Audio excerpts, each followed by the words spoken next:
Troisième chapitre sur comment gagner de l'argent avec les crypto-monnaies. Ce que vous devez savoir dans ce chapitre, c'est que vous devez connaître des plateformes. Il y a des plateformes que vous devez apprendre à utiliser concrètement pour pouvoir commencer à vous acclimater ou alors à vous familiariser avec le marché des crypto-monnaies si vous voulez véritablement faire du trading de crypto-monnaies ou de l'investissement des crypto-monnaies.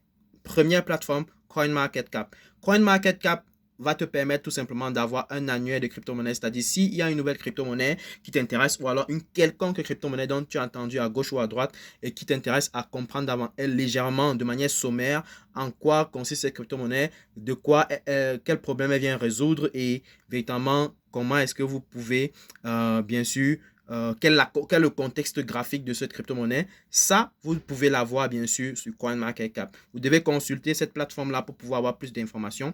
Deuxième plateforme. La deuxième plateforme, c'est bien entendu TradingView. TradingView va vous apprendre à manipuler les graphiques de manière concrète.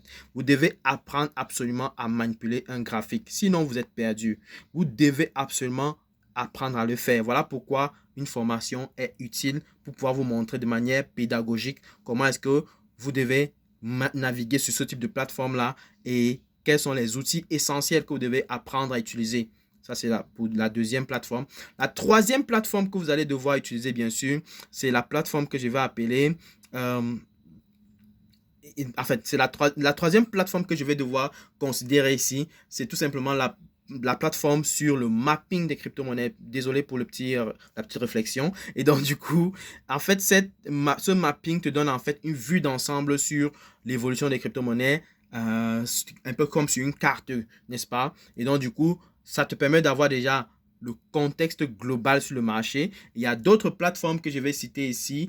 La plateforme qui vous donne le Fear and Greed Index, c'est Blockchain Center. Blockchain Center, elle vous donne en fait une vue d'ensemble sur les crypto-monnaies et dans quel contexte le marché se situe. Est-ce que le marché se situe dans un contexte de panique ou alors un contexte d'euphorie? Ça permet également de savoir comment se positionner sur le marché. Et bien sûr, une autre plateforme, c'est aussi CryptoQuant. CryptoQuant te donne un peu de statistiques sur les crypto-monnaies et de savoir comment est-ce que certaines crypto-monnaies évoluent, c'est-à-dire en termes de nombre d'adresses actives, en termes de leverage et pas mal d'autres informations. Donc ça, c'est une plateforme assez intéressante, en tout cas à mon avis, qui permet bien sûr de pouvoir véritablement comprendre le fond en comble un marché de crypto-monnaie quelconque et qui a du potentiel. Allez, portez-vous bien surtout. À très très bientôt. Ciao.